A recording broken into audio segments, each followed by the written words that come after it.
Hello everyone and welcome to today's session. Thanks again for joining us. As many of you will know, we've now been conducting research for just over a year, I can't believe it, on how audiences are feeling about returning to events and what they've been doing in the meantime. Indigo's first survey after the interval actually received its first audience responses 1 year ago this week.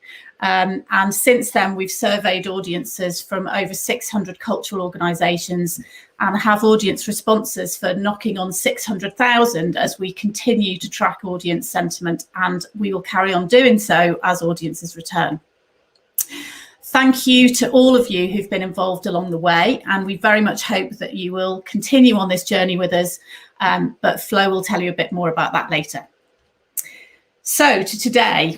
Most of you are probably preparing for reopening now, whether it's in May, June, or perhaps a bit later. But of course, one of the main concerns, if not the main concern for us all now, is around audience confidence. Will people be happy to return after so long? What sort of measures will they expect to see in place and for how long? What about vaccine passports or testing in order to be able to come? So in this session, we're going to attempt to answer some of those questions for you so that you can use them in your planning and communications to audiences and visitors and help to create the level of confidence that we all want to see. I'm pleased once again to be joined by my colleagues in the Insights Alliance, David Rees from Baker Richards, who will outline the key changes in audience sentiment over the last couple of months so we can think about what that means. And Chris Unit from One Further, who towards the end of the webinar is going to touch upon what he thinks the future of digital work might be. And in between that, I'm going to draw upon our findings to give you what I think are the 5 main reassurances that audiences will need in order to build audience confidence across the sector. If you have questions, please don't wait till the end. Please put them in the chat on the right-hand side. And Robin will be looking at those as we go through, and we'll take those at the end. So first of all, I'm going to hand over to David Rees from Baker Richards for an update on the latest figures. Thanks, Katie. Hello, everyone. So just a quick overview of the survey numbers then for for all of the waves. So this is the 6th wave that we've done of the this culture restart tracker. As you can see, the March wave is a lot bigger than the others. We've now up to nearly 15,000 respondents. So that's a total of 42,000 across the 6 waves, and we're up to 70 participating organizations. So really good coverage. In terms of who those people are who are responding, in terms of age, it's a slightly older audience, so 36% of them are over 65, whereas only 14% are under 45. So that's obviously worth bearing in mind. We've got a pretty good coverage across the kind of the 4 nations of the UK. So England, 79%, Scotland 15%, Wales 5%, and Northern Ireland 1%. 25% of the respondents are classed as vulnerable, and 14% identify as deaf or disabled. And as a reminder, we're also talking about kind of very frequent cultural attenders. So one of the questions in the survey asked how often they attended pre-COVID, of which 75%, so a bunch over here in dark blue, were visiting 4 or more times a year pre-COVID. And then in terms of when people, if people had visited since July 2020, so since the kind of onset of COVID, what we found here is that overall only 23% been back. So the vast majority, the remaining 76%, are all kind of yet to return to anything in person. I guess the main reason for that is clearly COVID. Most people cited that they were avoiding interacting with crowds of people as the kind of the main reason why they haven't attended anything in person. Interesting, though, kind of the other extreme of that is that only a relatively low proportion of people said that they weren't actually looking. So that it's not to say that people weren't trying to find opportunities to engage, because there's this kind of bunch of people over here who said that there weren't enough opportunities on offer. So I guess that there's both the kind of lack of supply but it's not a kind of a lack of demand. There were people who were and maybe would have been willing to go if there were opportunities on offer. And of course, in the meantime, people have also kind of online. So the survey is, have they engaged with culture online either before or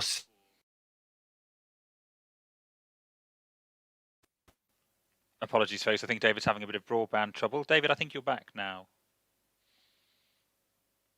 Oh, my internet is playing up. Have I dropped out now? David, can you hear us? I can hear you, Robin. Okay. I'm afraid my internet is a little bit patchy today. Okay, no hopefully, fingers crossed, my internet stays with us. So yes, if I drop out again, hopefully Robin will just step into the fray. So one of the questions that we asked in the survey was if they'd been engaging with culture online, and of which.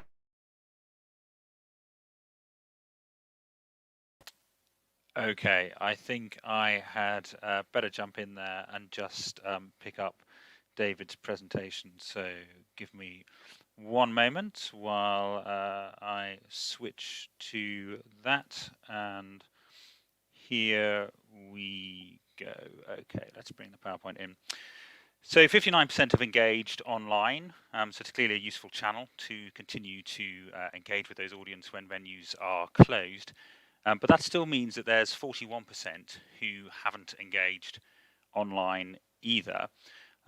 So if you combine the in-person and the digital, you find that 18% have done both. So when we look at have you engaged with any culture online, either before or since cultural venues closed, this 18% here, the digital and in-person, you can see there that they've done both, which is great for them. Only 6% have just attended in person, and 41% have just gone digital, which leaves a big chunk, 35% of these frequently engaged attenders who have done nothing by way of cultural engagement since we returned, or since culture in some form started to be available again.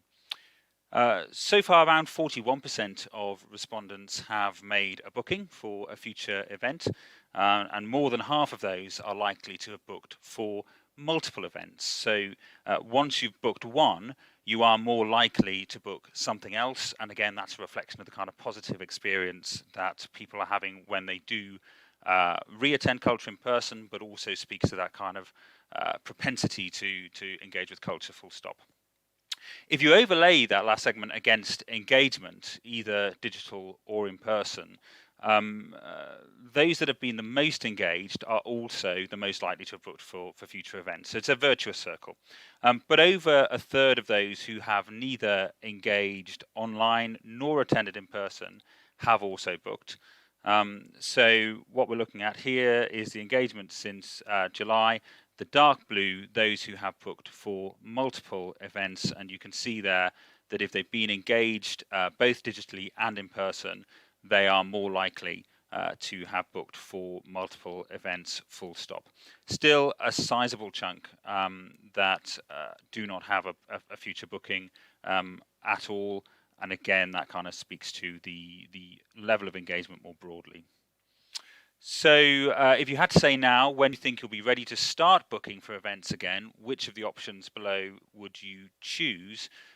Well, here we see the breakdown by month, and so you can see that as we get into the more recent months, there are the proportion that have made a future booking has grown very substantially. There's a big increase in those people who have made a future booking since December, and an equivalent drop in not sure when.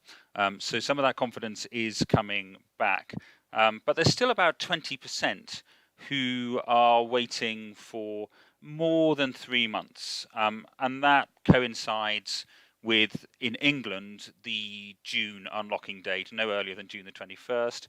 So about a third of our audiences are remaining hesitant. This is just looking at the March respondents, overlaying age. Looking just at March, you can see there that the confidence for future booking, those who have made future bookings, is very much tilted towards some of the younger age groups, or certainly it's the case that as you get into the older age groups, that intention to book has dropped off, even though we can presume that many of those audiences will have received a vaccination. They are still not willing to book ahead at this point. So this is a slightly different way of asking about how audiences feel about returning to live events. Please tell us which of the following statements best fits how you're currently feeling about coming out to live events again.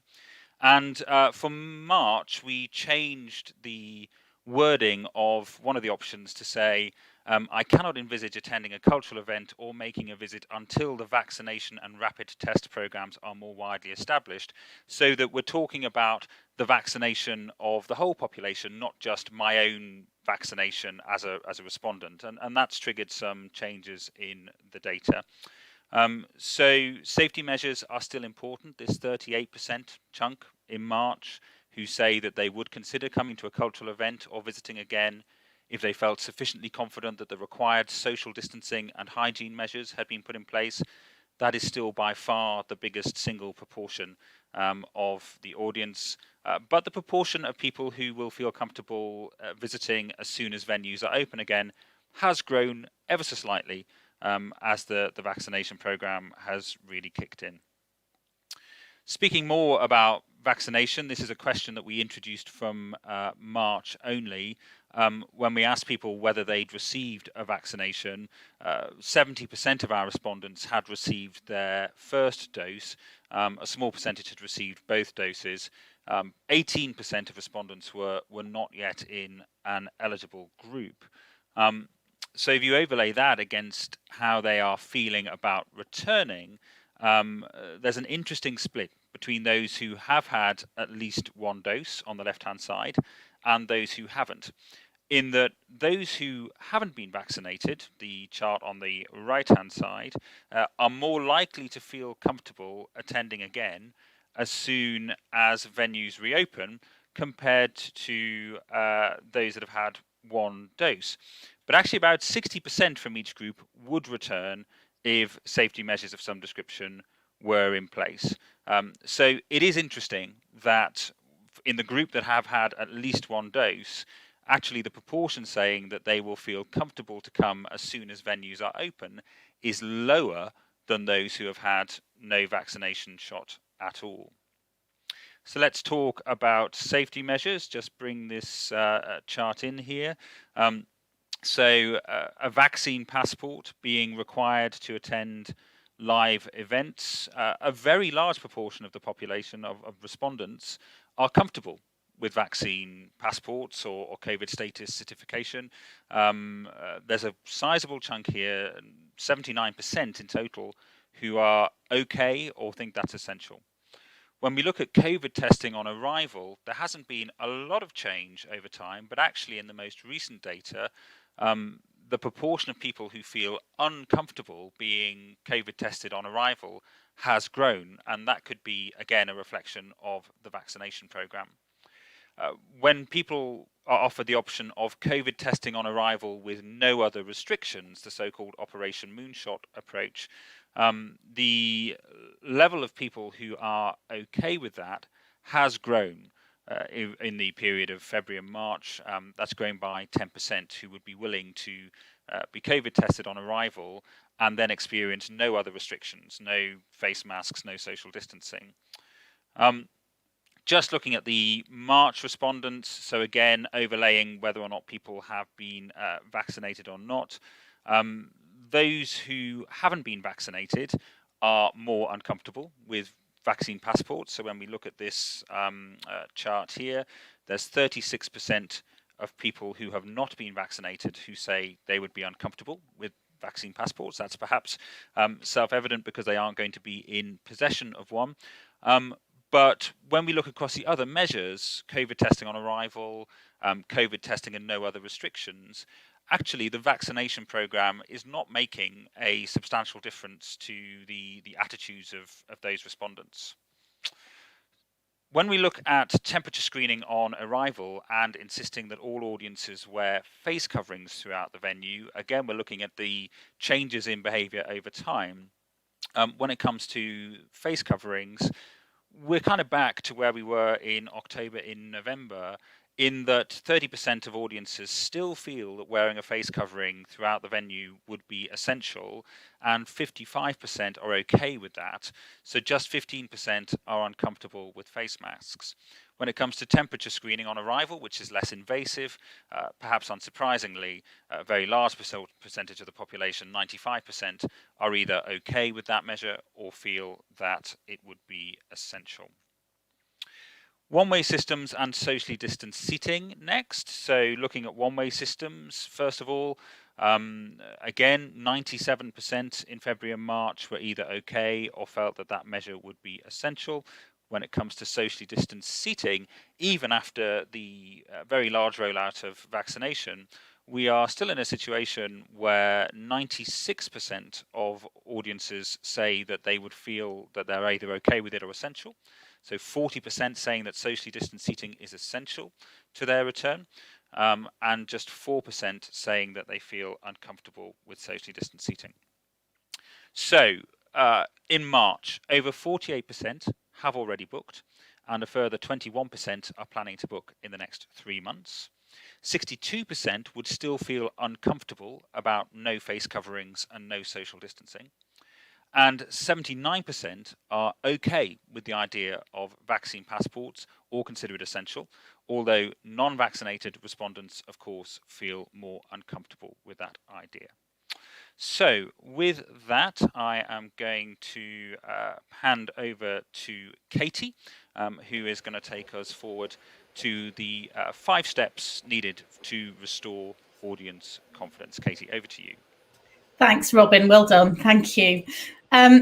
So it's clear from those slides that although customer confidence is increasing, it's pretty fragile, and there are some audiences that are going to be harder to get back than others.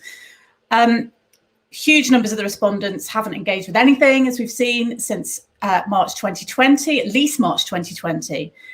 So for the vast majority of people, the reopening that you're planning now will be the first time that they've been in a cultural venue for quite some time. Even with the encouraging movement in March, there's a significant number of people who are open to persuasion, but will need a lot of reassurance. Lots of them haven't got any bookings in the diary, and a third aren't planning to book anytime soon. And one of the things I think we've all discovered over the last year is that different people have different tolerances, anxieties, or concerns. And the sorts of reassurances they may need for coming back might be quite different. So for younger people, it might be more important for them to know if they can get a drink than whether there's going to be hand sanitizer, for example. I'm being slightly flippant, but you get the idea. So what we've done is we've looked through the research that we've done over the past year, including some pre and post visit surveys for the short time when venues did open, as well as some of the work that we've done talking to customers directly through audience panels on Zoom. And from that, I'd like to pull out 5 areas of reassurance that I think you must give audiences in order to build confidence. These 5 reassurances are obviously health and safety reassurances, access reassurances, financial, social, and brand. So I'll talk about each of those in turn. So the first one, the one that probably is top of mind with us all, is, will I be safe? Socially distanced seating and one-way systems are the things that most people say are essential and want to see, and masks. And of course, the other thing that probably you're aware of is that what are you going to do about track and trace? What are you going to tell people about that? Because bless them, the government have now said that we need to do that for all attenders over 16, not just the lead booker. So in terms of the information that you need to be giving customers around health and safety, this is kind of the minimum that you need to cover.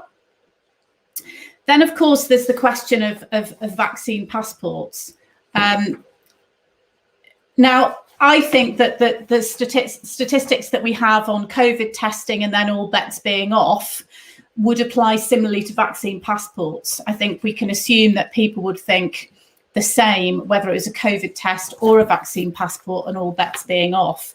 And 62% of people are saying they'd be really uncomfortable about that. So for me, that suggests that regardless of what restrictions are in place, audiences might feel more confident with socially distant seating for a while longer.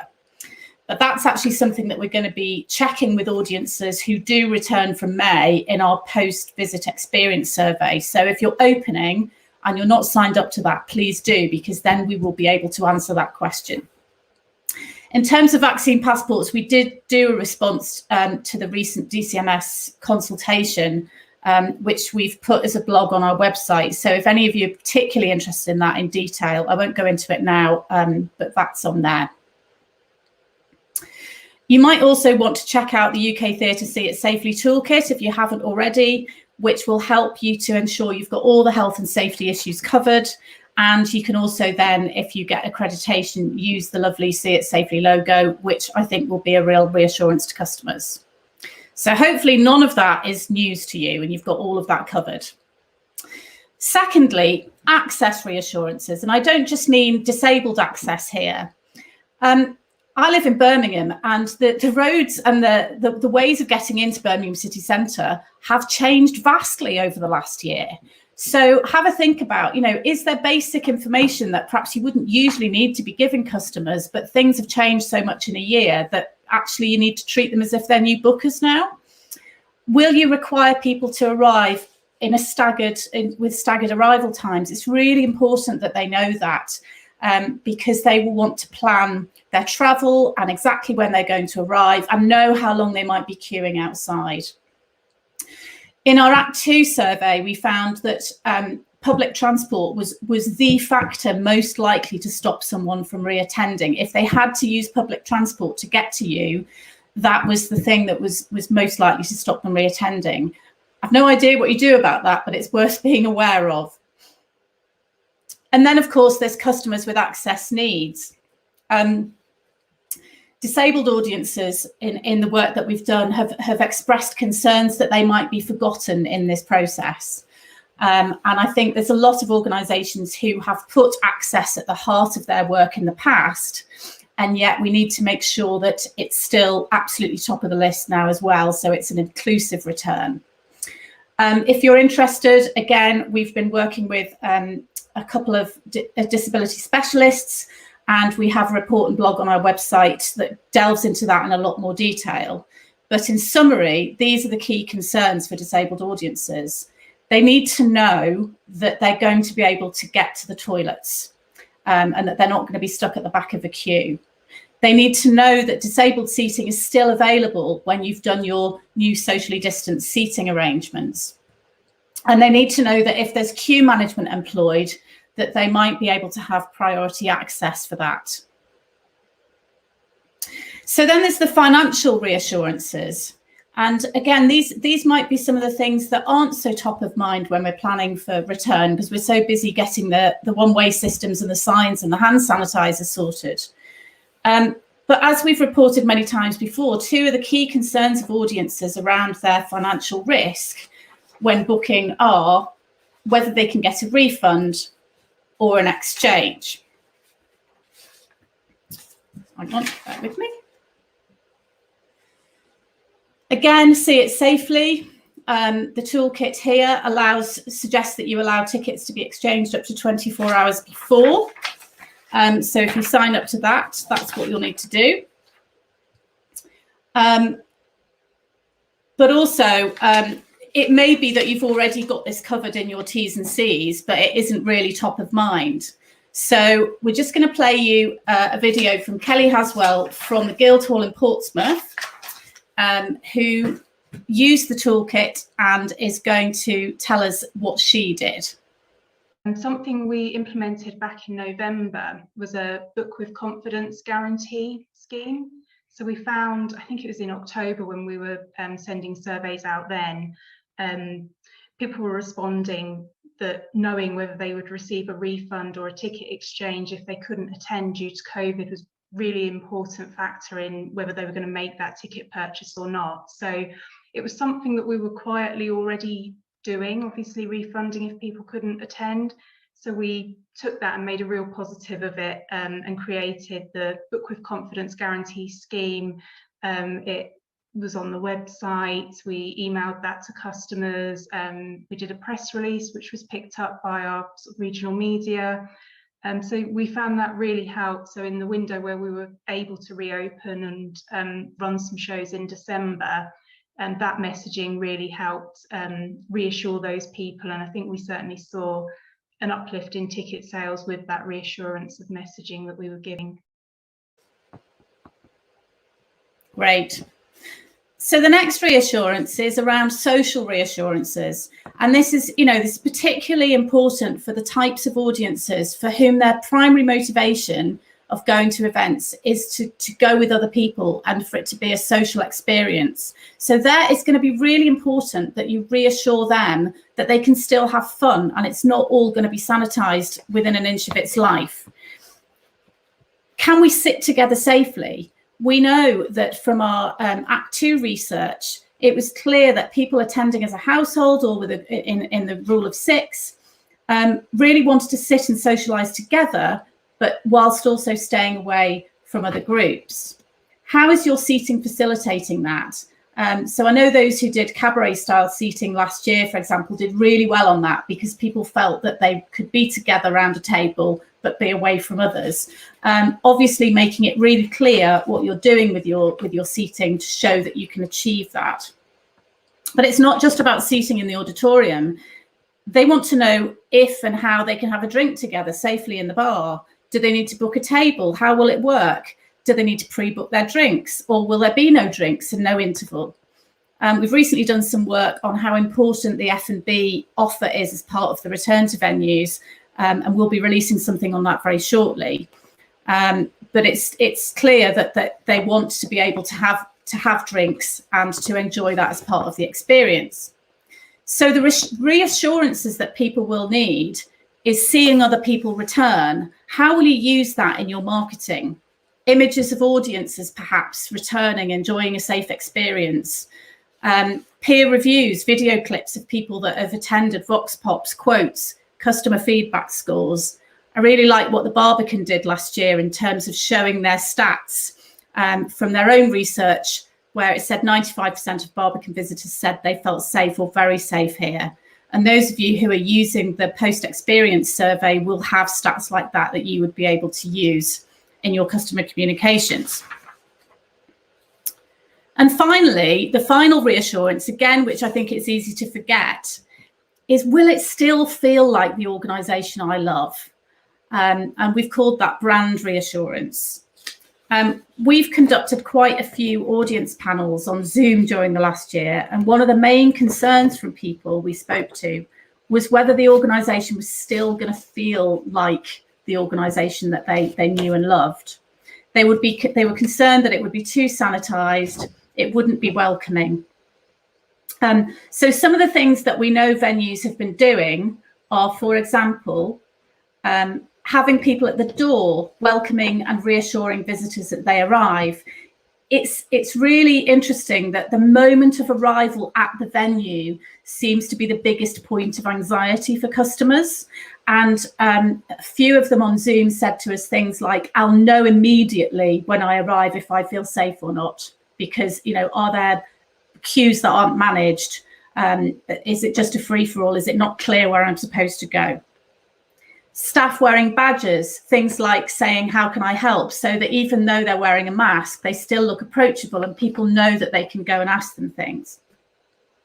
And having some fun with the signage to make it less scary and more on brand, and just reassure people and be a bit of fun. And we're going to show you in a minute a video which really demonstrates that very well.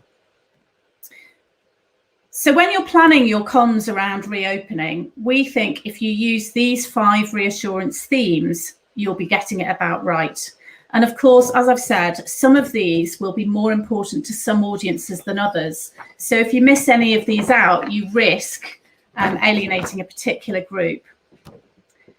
So we know, for example, that young people in general have been less worried about health and safety, more concerned about financial and social risks of booking, or needing to travel by public transport. For disabled audiences, safety and access are much more important. So we think it's important that you cover all of these off to ensure that you're giving all the reassurance that someone needs.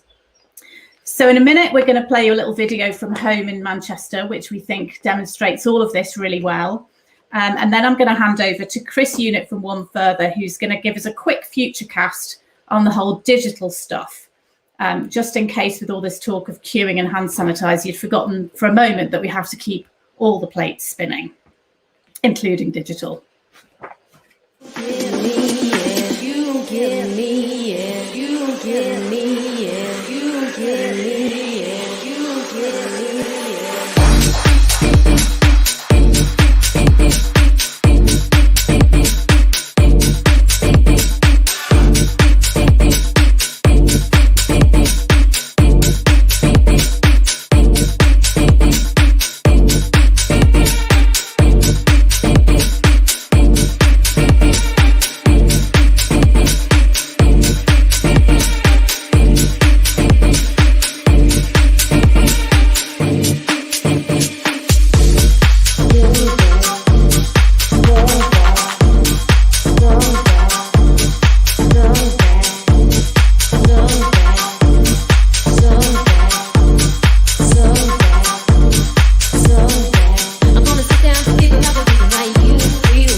How on earth am I meant to follow that? That's what I'm asking myself. Hi there. So thank you, Katie. That was great. I'm just going to give you a really quick whiz through some of the digital aspects. The Cultural Restart survey does ask quite a lot of questions about people's interests in engaging with digital content. And with everything reopening at the moment, one of the questions is to what extent are people still going to be interested in the things that they might have been engaging with over the past 12 months. There's me again. The last one of these webinars was a deep dive on some of the insights that we pulled out of the survey responses. So that's available to watch back. So if you're particularly interested in this sort of thing, then please go and watch that. Last time I saw about 850 odd people had watched it, so they can't be wrong, surely. There's a few things to pull out on that specific question of what are people's attitudes going to be towards digital content ongoing, which I'm going to look at here. So one of the questions is, how interested are you in engaging with culture online in the future? And we've been tracking this since October, and as you can see, there hasn't been a huge amount of movement in these numbers. It's broadly around where it was at the moment. There was a bit of a peak in January, but and things have come down a little bit since then. But we're talking just a couple of percentage points. It's really not a huge amount.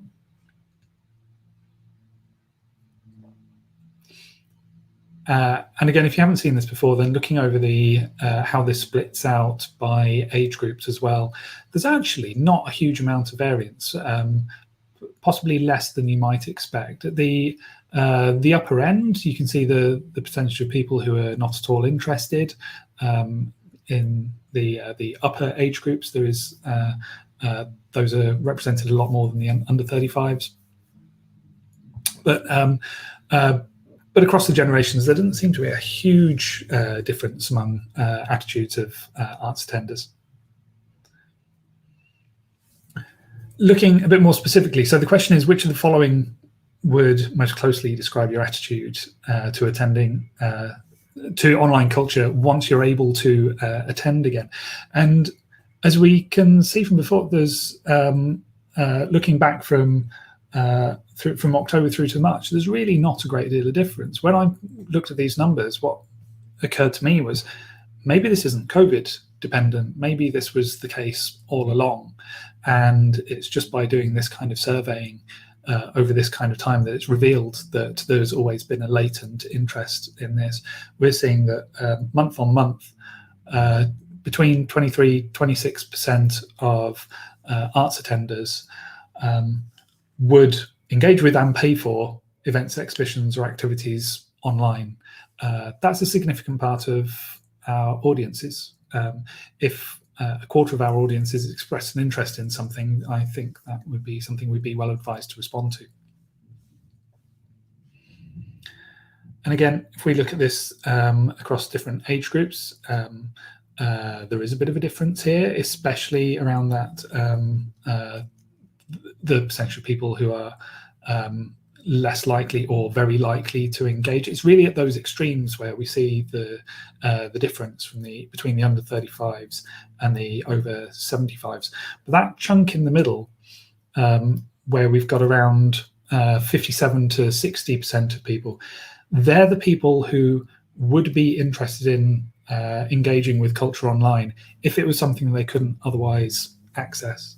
And I think that's where the opportunity lies, and crafting an offer that would appeal to an audience.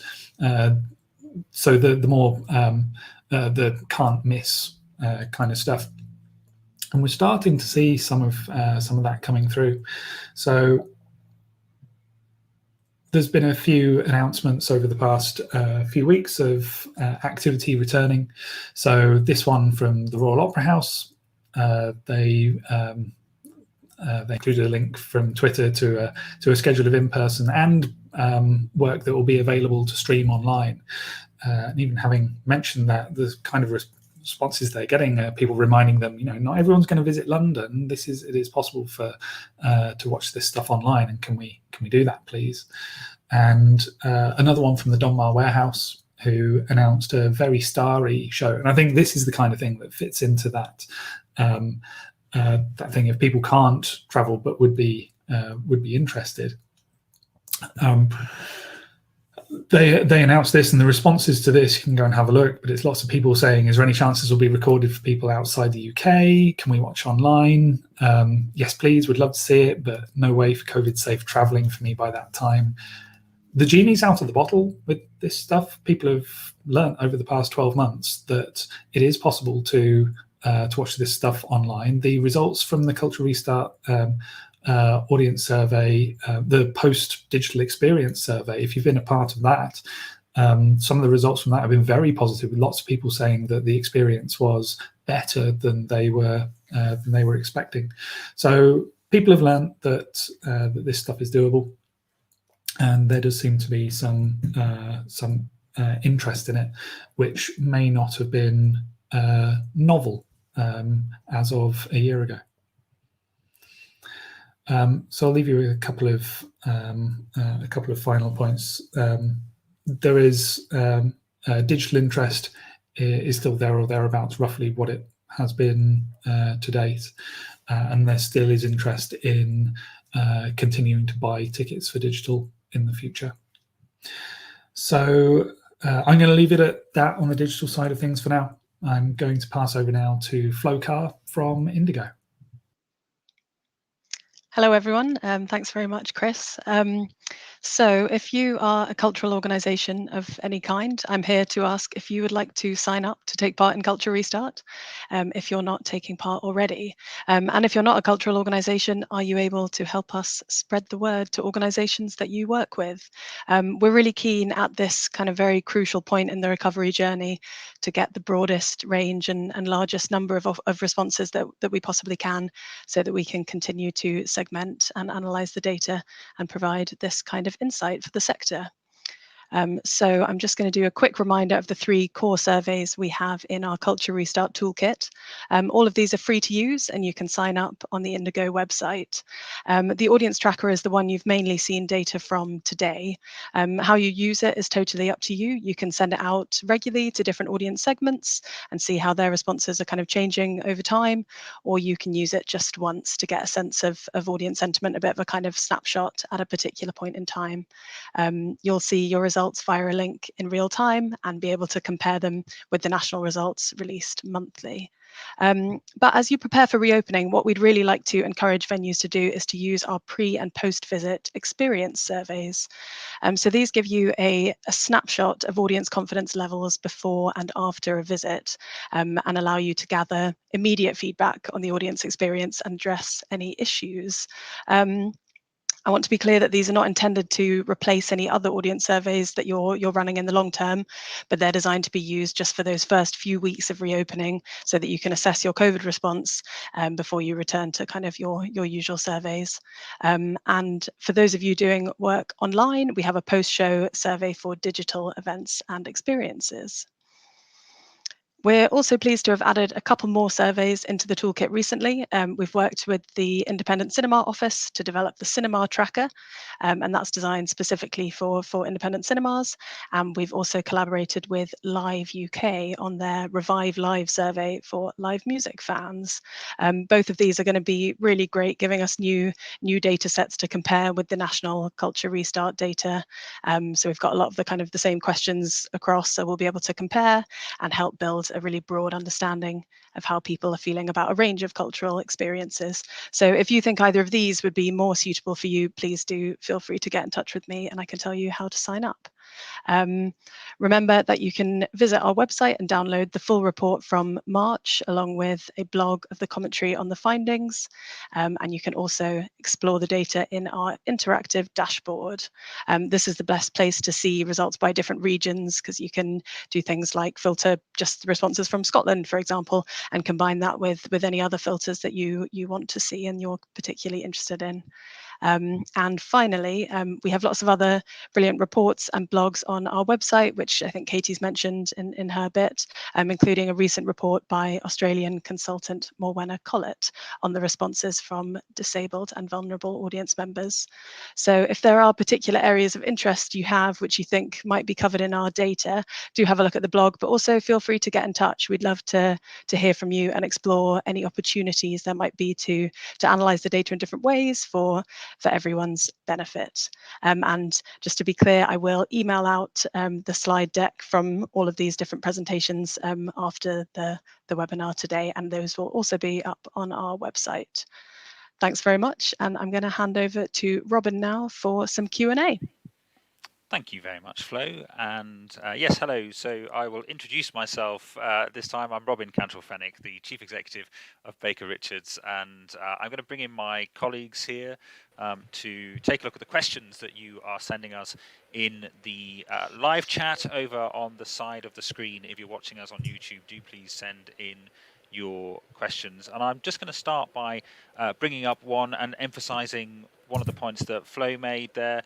How does the in-venue experience survey sit alongside not just the ACE Insight and Impact surveys, but other surveys that you might be doing? So really just to emphasize that it is about getting your COVID recovery right. So it's a time-limited piece of work that you'll want to do for maybe a month or two, and it doesn't impact your ability to collect data over that kind of annual cycle that funders and others may be asking you to collect data for. It's about making sure that you have access to the most important insights around your visitor experience that you're going to need to ensure that you respond well in those first few weeks.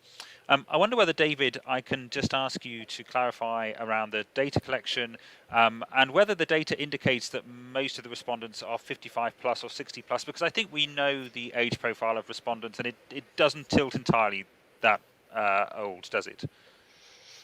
No, but that particular slide where I was showing 75% of respondents having had at least one dose of the vaccine was just for March, so just for people who had responded in March. So the age profile of those people clearly does maybe tilt towards the upper ages. Great, thank you very much. But generally across the sample, we're looking at about 86% of the respondents are over the age of 45, 14% under the age of 45. So yes, there is a general bias towards the older age groups in the data, but it is not exclusively so. So thank you to the Cornhall for your question. Were there any questions around the difficulty finding out what events might actually be available to attend? It's the difficulties around marketing activity last year when we couldn't send out brochures. So is there anything here about audiences struggling to find out what's on? Katie, would you like to kick us off on that one? Yeah, well, I mean, there isn't anything specifically in the survey about that, but we have come across that when we've been doing audience panels with audiences on Zoom, particularly in relation to digital content. So we had quite a few people saying that they weren't sure, they'd watched the stuff from the organisations they knew, but they didn't really know where to go to find more things to watch. And bearing in mind that there hasn't been an awful lot to go to in person, I think that's quite interesting that those audiences had no idea where to go and search for other things. Thank you very much. And Chris, I guess this just makes websites even more important as well, not just for the in-person experiences, but what's available online as well. Yeah, I think there's two things on that. One is that I know anecdotally there's plenty of organisations that they've had to fall back on what their website's capable of doing, and I know that some places have struggled to update information easily, to be able to list, to segment what's on listings by shows that have been cancelled versus those that are still going, because people still need to access that information. I've worked with a few organisations who've been commissioning new websites and making sure that there's functionality in there to filter that alongside the digital content they might be presenting now. So those organisations that were already on the front foot with their web presence were in a better position to others who had maybe underinvested over the years. And the other thing is organisations that were very heavily reliant on brochure marketing have felt a bit more pain than others who had transitioned over to more digital marketing channels, whether that's really aggressively focusing on how they handle their email lists, or how they make use of paid search and social advertising. There's a lot of budgets that are moving from print over to those, but I think a lot of people are still playing catch up on that. And of course, without wishing to generalize, different media appeals more instinctively to different age groups, and certainly my experience from theatre being that the brochure is widely used, but more used by older age groups. David, am I right in thinking that the data that we started with does seem to indicate that there is a core of older audience attenders who probably have been vaccinated, but who aren't showing signs yet of being confident to return? Is that what the data is showing us? Yes, let me remind myself of how they were responding. Yeah, I think going back to that chart about how they feel about booking for live events, they're still more reluctant than those younger audiences who have been vaccinated to kind of just turn up. But again, it goes back to that 60% of both of those groups of people who have been vaccinated and those who haven't would still return as long as they felt the safety measures were in place. So I guess it comes back to the reassurance around safety. Well, and speaking about that, let's bring up Kate's question. Lots of information about audiences, but intrigued to know how venues are feeling. And I think this question relates specifically to socially distanced seating. So Kate's local theatre has suggested that they may be limited to 50 people per space in October. So going right towards the end of the year. Folks, does anybody have a view on, if we were in the shoes of a venue deciding how long to run socially distanced performance for before returning to unsocially distanced performance? Is there anything in the data that's giving us an indication as to when might be the time to think about moving away from social distancing? Because I think, from memory, there are 40% of the audience saying that it's still essential for booking, and that is down. It's down 10%, but nonetheless, it's still very important. Well, and also, over 60% of people saying they wouldn't be happy with testing on arrival and then all other restrictions being lifted, which presumably would include socially distanced seating. So I think regardless of what the government allows to happen, I think there's quite a long way to go between where audiences are feeling now and actually being able to cram people in old style sitting right next to each other. Now, I hope that happens very quickly. But at the moment, I can't see much movement in that. And as I say, we're going to introduce a question into the post-show experience survey around, for the people who do come back in a socially distanced way, to ask something like, you know, if this experience was offered in a non-socially distanced way, you know, how likely would you be to come? Because I think we really need to know how quickly that's going to happen. And it may be that it'll happen quicker with some audiences than others. So, you know, maybe the younger audiences rather than the older ones. I don't know, but we'll just have to see. I don't know, David, have you got any thoughts on that? No, only the only thing that I would add to that is I think you said that we're not seeing a big shift. I mean, there's been subtle shifts, and I guess that you could argue that the shift from 50% thinking that social distancing would be essential down to 40% is a bit of a shift. But equally, it was at 45% in October and November. So, I mean, these things do move a little bit, but they're still quite kind of stable in the overall. Actually, there's quite a large proportion of people who still think that that is essential for them. And I know this is one of Robin's favourite topics, but you know, I'm concerned about, you know, there's a lot of venues saying, well, okay, we'll put it on sale under social distancing, and then if it looks like people are happy, we'll release a few more seats. When you're booking a ticket, you want to know. I mean, people have wanted to see those bubbles and everything and how it's all going to be. And, you know, if I booked a ticket thinking there were going to be seats free either side of me, and then I turned up and people were squashed in, I'm not sure I'd be very happy about it. So I think you need to bear in mind that what you're promising up front to people when they're making the decision to book, I accept it's very difficult, but I think you need to be clear about what you're going to do. And if you are planning to do that, I think you need to tell people that that might happen. Thank you very much, Katie. So as the Alliance, we're going to keep the sentiment tracker survey running. We are not everywhere is imminently on the brink of reopening. Different nations of the UK have got different reopening schedules. We have people watching this in countries across the world who will be on different schedules. So certainly for the UK, we're going to keep the tracker survey going for now. We had originally hoped that we might be in a situation where we'd be wrapping that up around Easter. Clearly, we're not in that place, and we're going to keep it moving. But we do also have, as Katie mentioned, the experience tracking surveys for in-person and also for digital. So I'm just going to finish on a question for Flo, if I may. We're obviously about to move into a place, certainly in England, where we're going to have data on how is reopening going, what are the important factors. We need people to sign up to that live experience survey to feed in data. Will people watching a session like this in future see data from those two experience surveys, digital and live? Yeah, definitely.